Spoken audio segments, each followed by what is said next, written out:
السلام علیکم ورحمۃ اللہ وبرکاتہ۔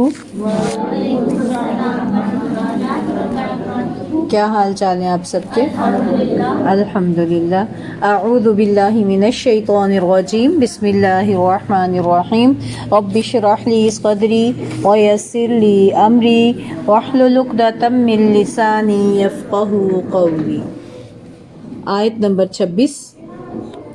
ان بے شک اللہ لا یستحیی نہیں حیا فرماتا یا نہیں شرماتا، ان کہ یضرب وہ بیان کرے، مثلاً کوئی مثال، ما خواہ بعوضۃً مادہ مچھر کی ہو، فما یا جو فوقہا اوپر ہے اس کے، فاما تو رہے الذین وہ جو آمنوا ایمان لائے، فیعلمون پس وہ علم رکھتے ہیں، انہو کہ بے شک وہ الحق حق ہے، من ربہم ان کے رب کی طرف سے، واما اور رہے الذین وہ جنہوں نے کفروا کفر کیا، فیقولون تو وہ کہتے ہیں، ماذا کیا، ارادہ ارادہ کیا، اللہ نے، بہذا ساتھ اس، مثلا مثال کے، یضل وہ گمراہ کرتا ہے، بہ ساتھ اس کے، کثیراً کثیر تعداد کو، ویہدی اور وہ ہدایت دیتا ہے، بہ ساتھ اس کے، کثیراً کثیر تعداد کو، وما اور نہیں، یضل وہ گمراہ کرتا، بہ ساتھ اس کے، الا مگر، الفاسقین فاسقوں کو، الذین وہ جو، ینقضون توڑتے ہیں، عہد اللہ کا، من بعد میثاقہ اس کے مضبوط کرنے کے، وَيَقْطَعُونَ اور وہ کاٹتے ہیں، ما جو امر حکم دیا، اللہ نے، بہ اس کا، ان کہ یوصل وہ جوڑا جائے، وَيُفْسِدُونَ اور وہ فساد کرتے ہیں، فی الارض زمین میں، اولئک یہی لوگ ہیں، ہم وہ، الخاسرون خسارہ پانے والے۔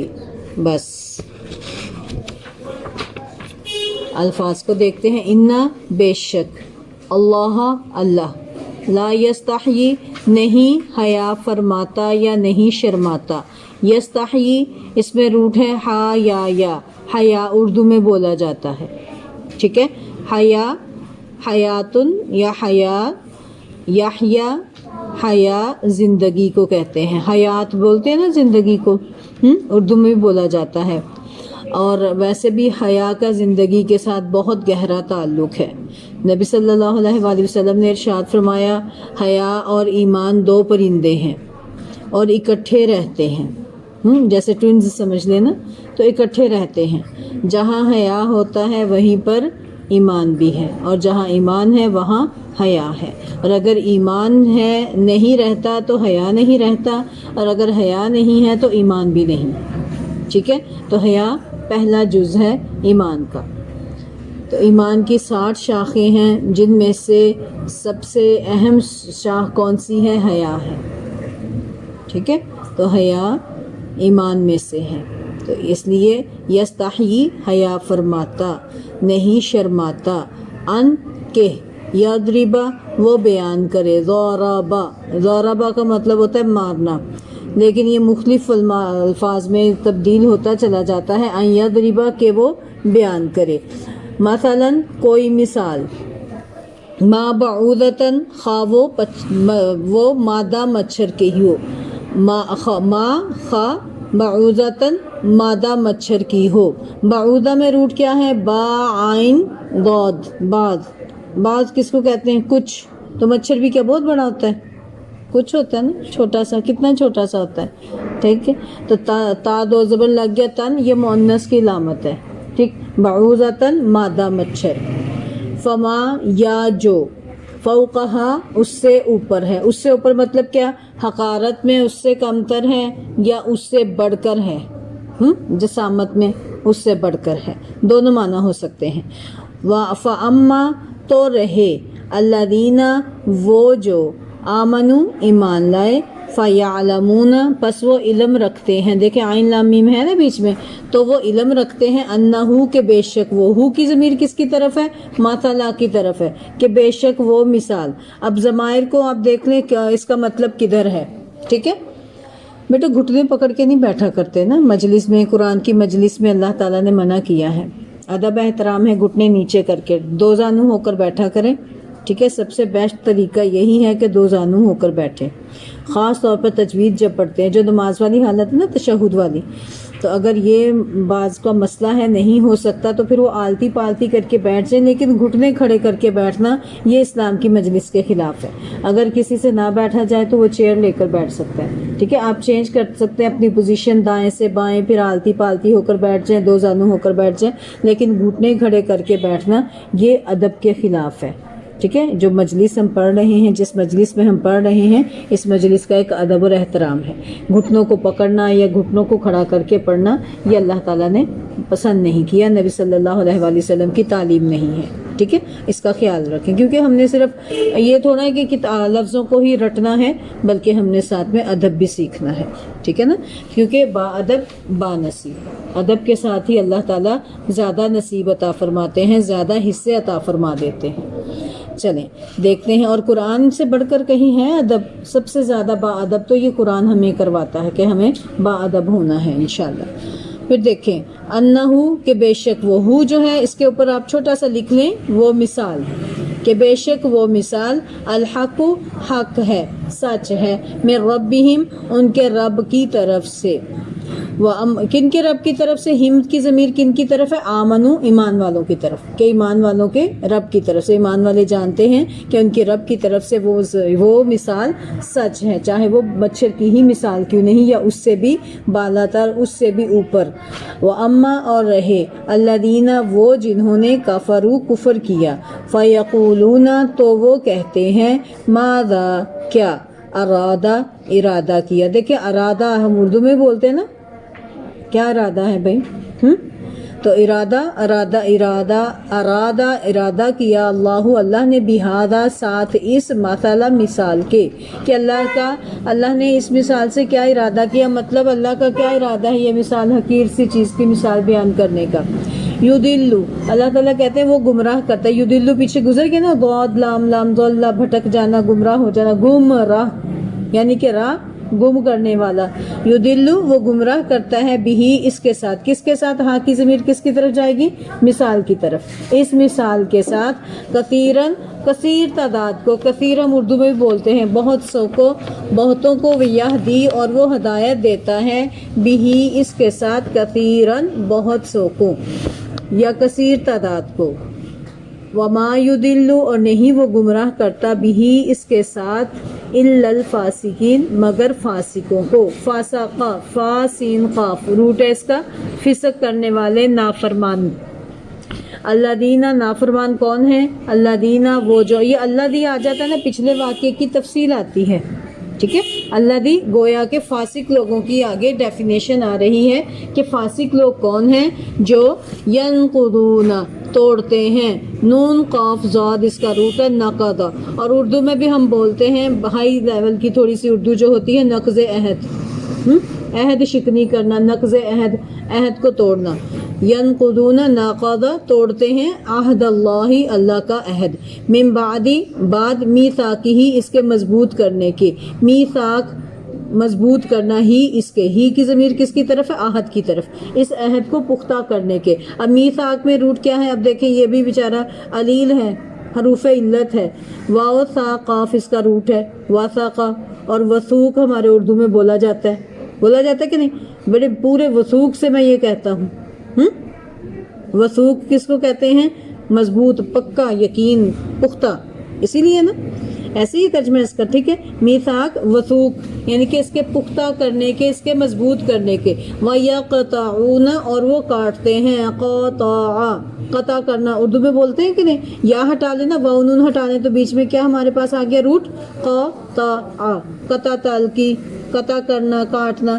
وَيَقْطَعُونَ اور وہ کاٹتے ہیں ما جو امرا حکم دیا اللہ. امر ہم اردو میں بھی بولتے ہیں امر، کام کو، حکم کو، حکم دیا اللہ، اللہ نے بھی اس کا مطلب کیا ہے، جس کام کا. ان یہ کہ یوصلا وہ جوڑا جائے. واصلہ وصل کس کو کہتے ہیں، جڑنا. وصال جا کر جڑ جانا، کہتے ہیں نا فلاں وصال فرما گیا، یعنی کہ اس کی روح جا کر اصل سے جڑ گئی، وہ واپس اپنے معبود حقیقی کے پاس واپس چلا گیا. ٹھیک ہے. وصال واو صاد لام. وَيُفْسِدُونَ اور وہ فساد کرتے ہیں. فاسادہ اصلاح کی کا الٹ ہے فساد. فساد کرتے ہیں وہ فی الارض زمین میں. اولئک یہی لوگ ہیں، ہم وہ الخاسرون خسارہ پانے والے ہیں. خسارہ خسارہ خسران اردو میں بھی بولا جاتا ہے، نقصان کو کہتے ہیں کہ وہ خسارہ پانے والے ہیں. چلیں اب آتے ہیں، اب اس کی ہم تشریح کی طرف آتے ہیں. اللہ تعالیٰ نے ارشاد فرمایا،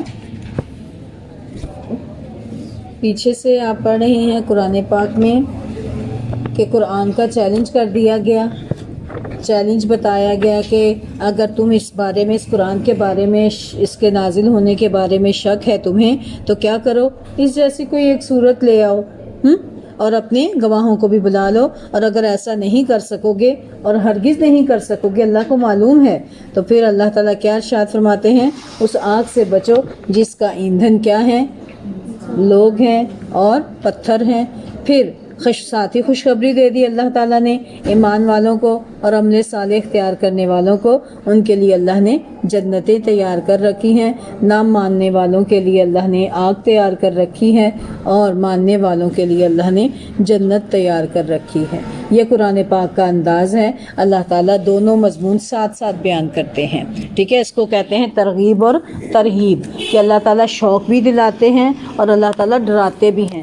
بے شک اللہ تعالیٰ غفور الرحیم ہیں، بخشنے والے بھی ہیں، لیکن اللہ تعالیٰ جبار بھی ہیں، قہار بھی ہیں.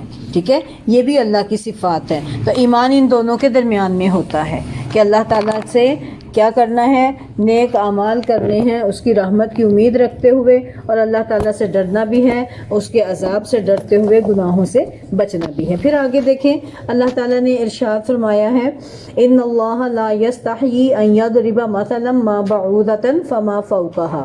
بے شک اللہ تعالیٰ اس بات سے نہیں شرماتا کہ وہ کوئی بھی مثال بیان کرے، مچھر کی ہو پھر اس کی جو اس سے اوپر ہو. لیکن جو لوگ ایمان لائے سو جانتے ہیں بے شک وہی ان کے رب کی طرف سے حق ہے، اور جو لوگ جنہوں نے کفر کیا وہ کہتے ہیں اللہ نے اس مثال کے اس کے ساتھ مثال دینے سے کیا ارادہ کیا ہے، اور وہ اس مثال کے ساتھ بہت سے لوگوں کو گمراہ کرتا ہے، اور اس مثال کے ساتھ بہت سے لوگوں کو ہدایت دیتا ہے، اور وہ اس کے ساتھ فاسقوں کے سوا کسی کو گمراہ نہیں کرتا. اب دیکھیں اس سے پہلے منافقین کی دو صفات بیان ہو گئیں، دو مثالیں بیان ہوئی ہیں نا پیچھے. اس کے علاوہ قرآن مجید میں اللہ تعالیٰ نے مکھی، مکڑے اور کتے اور گدھے کو بطور مثال بیان کیا. پہلی جو مکی صورتیں ہیں نا، میں نے بتایا نا سب سے پہلی مدنی صورت یہ ہے، تو اس سے پہلے جو مکی صورتوں میں اللہ تعالیٰ نے کون سی مثالیں بیان کر دی ہوئی ہیں؟ اللہ تعالیٰ نے مکی کی مثال بیان کی سورہ حج میں، مکڑے کی مثال بیان کی سورہ عنکبوت میں، کتے کی مثال سورہ اعراف میں، اور گدھے کی مثال سورہ جمعہ میں ارشاد فرمائی ہے. اس کو بطور مثال کے طور پہ اللہ نے پیش کیا. کفار اور منافقین جب قرآن کے چیلنج کا جواب نہ دے سکے تو اعتراض کرنے شروع کر دی.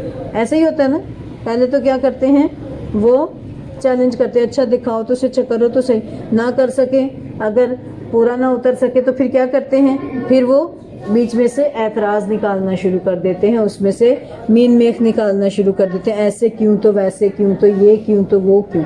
ٹھیک ہے، اب انہوں نے یہ دیکھا کہ اس میں کسی طریقے سے ہم مداخلت نہیں کر سکتے، قرآن کو یا نبی صلی اللہ علیہ وسلم کو جھوٹا قرار نہیں دے سکتے، تو اب کیا کریں، چلیں اس کے اندر سے کوئی نہ کوئی خرابیاں نکالنا شروع کر دیتے ہیں۔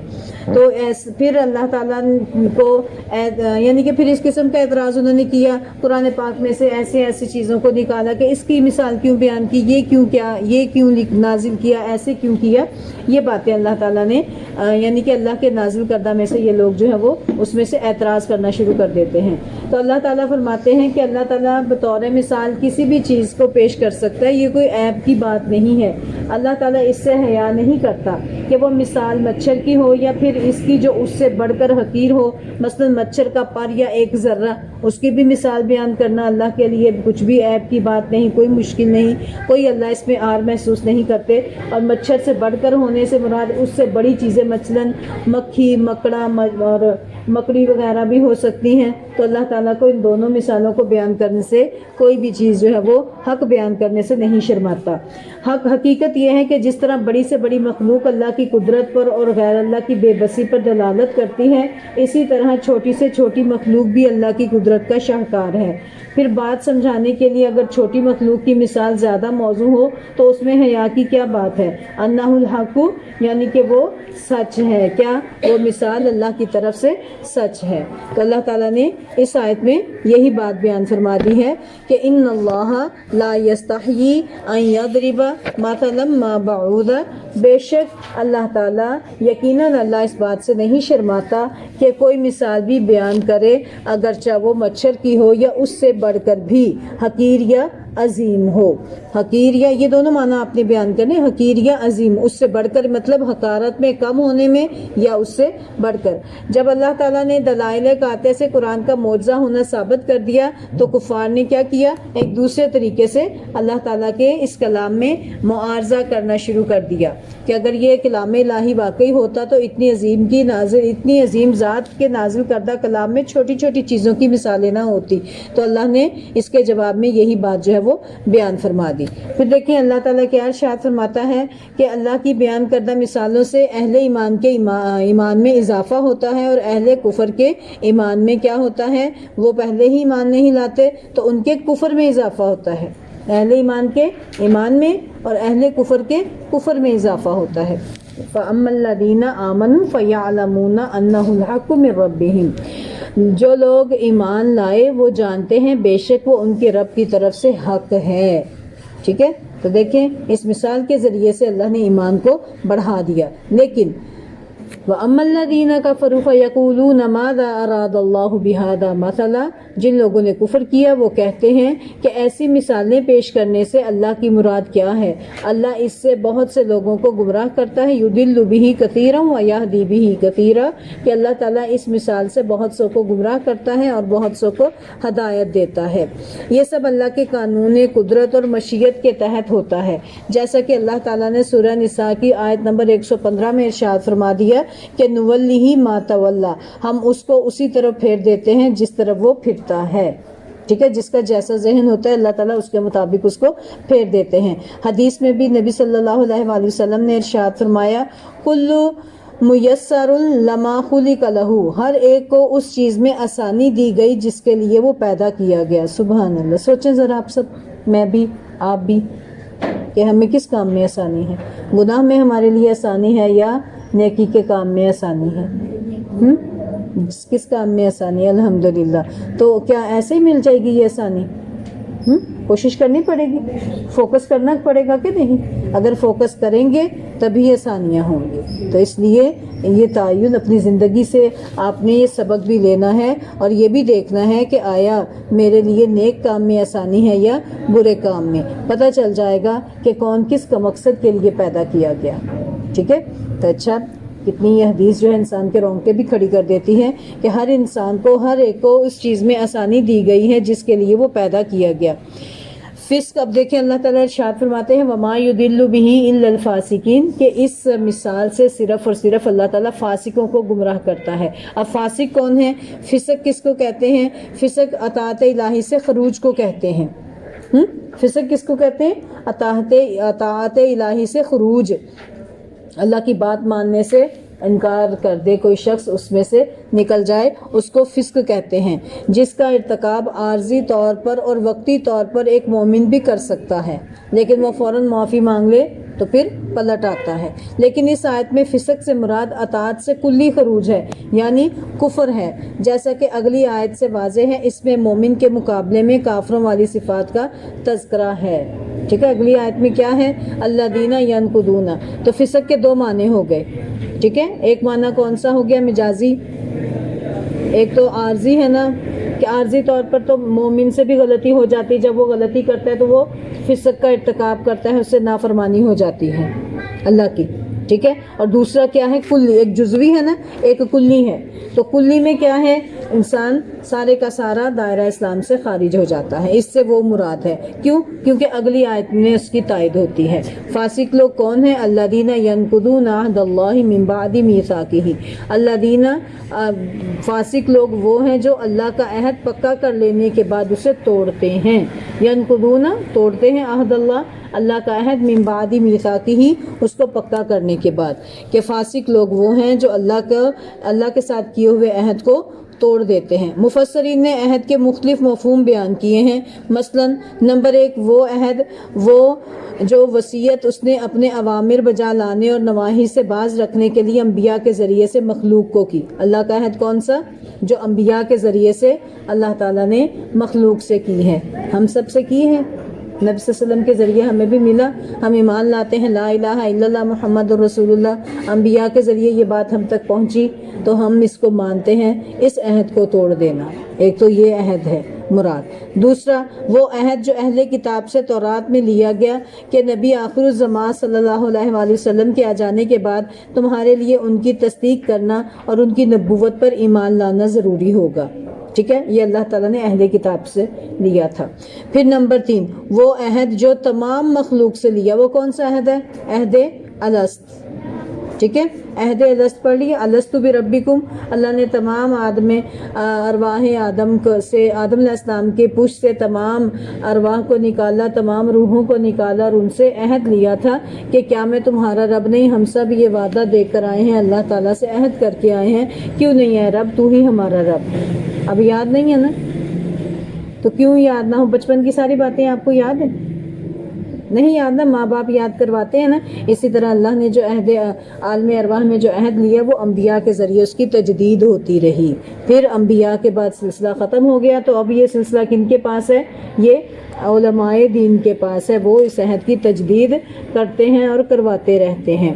ٹھیک ہے، وہ عہد الست جو صلب آدم سے نکالنے کے بعد تمام ذریت آدم سے لیا، جس کا ذکر اللہ تعالیٰ نے سورہ اعراف کی آیت نمبر 172 میں بیان فرمایا، وَإِذْ أَخَذَ رَبُّكَ مِن بَنِي آدَمَ مِن ظُهُورِهِمْ، کہ نقض عہد کا مطلب عہد کی پرواہ نہ کرنا، عہد کو توڑنے کا مطلب کیا ہے؟ عہد کی پرواہ نہ کرنا۔ پھر دیکھیں، ایک تو ان کی یہ 3 صفات اللہ نے بیان فرمائی ہیں فاسق لوگوں کی۔ نمبر 1 کیا ہے؟ نقض عہد، عہد کو توڑنا۔ اب عہد کون سا توڑنا؟ ایک تو عام ہم ایک دوسرے سے لیتے ہیں، وہ بھی عہد ہو سکتا ہے، ایک دائرہ اسلام میں داخل ہونے کا عہد وہ ہے، پھر ایک عہد بنی اسرائیل سے جو لیا گیا وہ، پھر چوتھے نمبر پر کون سا عہد ہے؟ جو عہد الست ہے، ہم سب سے لیا ہے۔ ٹھیک ہے، تو عہد کی پاسداری کرنا۔ ایک نبی صلی اللہ علیہ وسلم اپنے ہر خطبے میں کہا کرتے تھے، لا ایمان لمن لا امانتہ، لا عہد لمن لا دین لمن لا عہد لہ، کہ اس شخص کا ایمان نہیں جس کے پاس امانت کی پاسداری نہیں، اور اس شخص کا دین نہیں جس کے پاس عہد کی پاسداری نہیں۔ ٹھیک ہے، تو عہد کو پورا کرنا یہ ہمارے دین کا لازمی جز ہے۔ پھر دوسرے نمبر پر کون سی ان کی بیماری ہے جو ان کے اندر موجود ہے، جس کی وجہ سے اللہ نے ان کو فاسق قرار دیا ہے، کہ وہ یقطعون ما امر اللہ بہ ان یوصل، کہ وہ جو جن رشتوں کو اللہ نے جوڑنے کا حکم دیا انہیں کاٹتے ہیں۔ ٹھیک ہے، قطع رحمی کرتے ہیں، صلہ رحمی نہیں کرتے، قطع رحمی کرتے ہیں۔ اور قطع رحمی کیا ہے؟ یعنی کہ رشتوں کو کاٹنا، اللہ نے جو حکم دیا ان کو نہ کرنا، ان کو جدا کر دینا، یہ اللہ تعالیٰ کی طرف سے بہت بڑا سنگین جرم ہے کہ رشتے ناتوں کو توڑنا۔ اور آپ کو پتہ ہے جنت میں قاطع شخص داخل نہیں ہوگا، جو رشتوں کو توڑنے والا ہے، جو احکامات کو توڑنے والا ہے، ایسا شخص جو ہے وہ اللہ کو پسند نہیں۔ خاص طور پر رشتوں کو توڑنے والا تو جنت میں داخل ہی نہیں ہوگا. ٹھیک ہے. اور آج آپ دیکھ لیں ہمارے اپنے ارد گرد نظر دوڑا لیں, رشتہ داروں سے کون خوش ہے؟ یہ صلہ رحمی نہیں کہ جو آپ کو دے آپ اس کو دیں, اور جو آپ سے بولے اس سے بولیں. نبی صلی اللہ علیہ وآلہ وسلم کے پاس جبرائیل علیہ السلام آئے تھے, تو انہوں نے کہا کہ اللہ تعالیٰ نے آپ کو صلہ رحمی کا حکم دیا. تو نبی صلی اللہ علیہ وسلم نے پوچھا کہ وہ کیا ہے؟ کہا کہ جو آپ کو نہیں دیتا اس کو دیں, یہ صلہ رحمی ہے. جو آپ سے کاٹتا ہے اس سے جڑیں. ہے اتنا, جو آپ کو نہ دے اس کو دیں. یہ والی صفت اپنانی ہے. لوگوں کو تحفہ دینا ہے بے لوث ہو کر, اس غرض سے نہیں کہ اس کے بدلے وہ ہمیں دیں گے. یہ غرض ختم کر دیں. کاپیاں بناتے ہیں نا شادیوں پر, نوٹ بکس تیار کرتے ہیں, لمبی لمبی لسٹیں, فلانے نے اتنا دیا, اس نے اتنا دیا اس کو, اور پھر اس کو ہی بلاتے ہیں جس نے ہمیں بلایا, اس کو نہیں بلانا جس نے ہمیں نہیں بلایا. اسی طریقے سے چلتا ہے نا. تو یہ کوئی صلہ رحمی نہیں, یہ تو عددے کا بدلہ ہے. صلہ رحمی کیا ہے؟ جو آپ کو نہیں بلاتا اس کو بلائیں, جو آپ سے کاٹتا ہے اس سے جڑیں. ٹھیک ہے.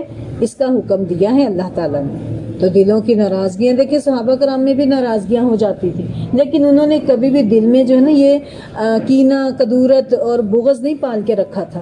ایک لمحے میں ایسے لگتا تھا اختلافات کی وجہ سے کہ اب یہ دوبارہ کبھی ایک دوسرے کی شکل نہیں دیکھیں گے, لیکن دوسرے ہی لمحے جب وہ ملتے تھے ایسے جیسے کبھی ان کے درمیان کچھ ہوا نہیں. اگلی نماز میں بالکل دوستوں کی طرح آپس میں ملتے تھے. میں آپ کو ایک مثال بتاتی ہوں, ایک کہ حضرت ابو بکر صدیق نے حضرت حفصہ کا رشتہ مانگا عمر فاروق سے. انہوں نے جواب نہیں دیا, انہیں بڑا غصہ آیا تھا. یا شاید حضرت عائشہ کا مانگا تھا حضرت عمر نے, انہیں غصہ آیا. لیکن بعد میں پتہ چلا کہ اس کا رشتہ نبی صلی اللہ علیہ وسلم نے مانگا تھا. تو لیکن وہ آپس میں ملتے رہے, اور ہمارے میں سے کوئی ایک آدھ رشتے میں انکار کر دے تو کیسے ہوتا ہے؟ ملتے ساری زندگی بولنا ہی نہیں. پھر اگر ان کی اپنی آپ کی بیٹی نہیں لی نا, ان کی بیٹی ہے, تو آپ اس چاہے وہ اس کے اندر جتنی مرضی خصلتیں ہوں, صرف اس لیے نہیں لینا. وہ جو دل میں نفرت اور کدورت پالی ہے کہ انہوں نے ہماری بچی کیوں نہیں لی, ہماری بچی نہیں نظر آتی تھی انہیں, ہے نا. یہی نفرتیں ہیں نا دلوں میں, یہی کدورتیں ہیں دلوں میں. اللہ تعالی ہم سب کو اصل ایمان کی دولت نصیب فرمائے, جس کے ساتھ رشتے جڑیں, یہ پیار اور محبتیں دلوں میں پالیں. اسی لیے تو نبی صلی اللہ علیہ وآلہ وسلم نے ارشاد فرمایا تھا کہ جب رشتے ناطے کرنے ہیں تو کس چیز کو ترجیح دینی ہے؟ دین کو ترجیح دینی ہے. اگر وہ بااخلاق ہے, دیندار ہے, اچھی بچی ہے, تو اس کے ساتھ رشتہ جوڑنے میں کبھی بھی کوتاہی نہیں کرنی چاہیے. تو یہ چیزیں اپنے دل سے قرآن پڑھنے کی خاطر خاص طور پر اس چیز کو اپنے دل سے نکال دیں. ٹھیک ہے. اور رشتوں کو جوڑنے والا بنے, توڑنے والا نہ بنے. یہ فاسقوں کی صفات میں سے ہے کہ وہ رشتوں کو کاٹتے ہیں. ٹھیک ہے. اللہ تعالی ہم سب کو عمل کی توفیق دے. پھر اور جرم کیا کرتے ہیں وہ؟ یفسدون فی الارض, وہ زمین میں فساد برپا کرتے ہیں. بگاڑ کے بجائے, اصلاح کے بجائے فساد کرتے ہیں, اور اس کی بڑی کوششیں کرتے رہتے ہیں. اولئک هم الخاسرون, اللہ تعالیٰ کیا کہتے ہیں؟ یہی لوگ خاسر ہیں. لیکن اللہ کی کتاب سے ہدایت پانے کے بجائے, اب اللہ کی کتاب پا کر جو ہدایت پاتے ہیں ان کی تو صفات آپ نے پڑھ لی, شروع میں پڑھ لی ہے نا. لیکن اللہ کی کتاب پا کر اس کو ہدایت پانے کے بجائے جو گمراہ ہوتے ہیں ان کو کیا کہتے ہیں؟ فاسق. اور ایسے فاسق کی 3 صفات ہیں. 1 نمبر اللہ کے عہد کو توڑنا, نمبر 2 رشتہ داری کو اور باہمی ایک دوسرے کے تعلقات کو قطع کرنا, نمبر 3 زمین میں فساد کرنا. جیسا کہ مشرکین نے اس عہد کو توڑا جو اللہ تعالیٰ نے ان سے لیا تھا, الستو بربکم, اور یہود و نصارہ نے وہ عہد توڑا جو ان سے نبی صلی اللہ علیہ وسلم کے ایمان لانے سے لیا گیا. اور قریش مکہ نے کون سا عہد توڑا؟ مسلمانوں سے رشتہ داری کو قطع کر دیا. ٹھیک ہے. نبی صلی اللہ علیہ وسلم سے کسی قسم کی عہد پاسداری کا پاس نہیں رکھا, بلکہ ان کی دلی محبتیں کن کے ساتھ تھیں؟ منافقین کے ساتھ, یہود کے ساتھ تھی. اور زمین میں انہوں نے فساد پھیلایا. یہ تینوں صفات کفار کے تمام گروہ میں پائی جاتی ہیں. تو اللہ تعالی ہمیں ایسی صفات اختیار کرنے سے محفوظ رکھے. اللہ تعالی دین پر صحیح معنی میں عمل کی توفیق عطا فرمائے. ٹھیک ہے نا. قرآن پڑھنا ہے تو صرف انفارمیشن اکٹھی نہیں کرنی کہ ہاں اچھا ہمیں یہ بھی پتہ چل گیا, اس کا یہ بھی ترجمہ پتہ چل گیا. صحابہ کرام چند آیات سے آگے نہیں بڑھتے تھے جب تک کہ ان پر عمل نہ کر لیں. تو ہم بھی الحمدللہ ہمیں دوڑ لگانے کی کوئی ضرورت نہیں، ہم بھی تھوڑا ہی پڑھتے ہیں لیکن اس کو جذب کرنا ہے. اصل مقصد کیا ہے؟ اس کو اپنی زندگی میں ہم نے اپلائی کرنا ہے. اپنے رشتے ناطے جو آپ کے ٹوٹے ہوئے ہیں ان کو جوڑیں، جن کے بارے میں آپ کے دلوں میں کدورتیں ہیں، نفرتیں ہیں، ان کو کیا کریں؟ ان کو دور کر دیں. کس لیے؟ اس پر احسان کرتے ہوئے نہیں، صرف اور صرف اللہ کی رضا کی خاطر. اے اللہ تیرا حکم ہے، تو نے کہا ہے، تو انشاءاللہ اے اللہ اس کے لیے میرا دل بڑا کر دے. اللہ سے دعا بھی مانگے. دل ہوتا ہے نا، تنگ دل ہوتا ہے، تو یہ دل بڑا کیسے ہوگا؟ ایک کم جملہ ہے وہ یاد کر لیں. نبی صلی اللہ علیہ وسلم نے ارشاد فرمایا جس کو بھی خرچ کرنے میں یا پھر دشمن کا خوف ہو، اندھیرے سے خوف آئے، رات کا خوف ہو، یا مال خرچ کرنے یا کوئی بھی چیز خرچ کرنے میں دل تنگ ہو، تو یہ جملہ پڑھ لے تو اللہ تعالیٰ اس کی یہ تنگی ختم کر دے گا. سبحان اللہ و بحمدہ. تو یہ کثرت سے پڑھا کریں. اس کی بدولت اللہ تعالیٰ دلوں میں کیا پیدا کر دیں گے؟ آپ کے فراخی پیدا کر دیں گے، کشادگی پیدا کر دیں گے، وسعت پیدا کر دیں گے. جب وسعت آ جائے گی تو آپ ہر ایک کو ویلکم کریں گے. دل میں پھر نفرتیں اور کدورتیں نہیں ہوں گی انشاءاللہ. اللہ تعالیٰ عمل کی توفیق عطا فرمائے. وما علینا الا البلاغ المبین. سبحانک اللہم و بحمدک، اشہد ان لا الہ الا انت، استغفرک و اتوب الیک. السلام علیکم ورحمۃ اللہ وبرکاتہ.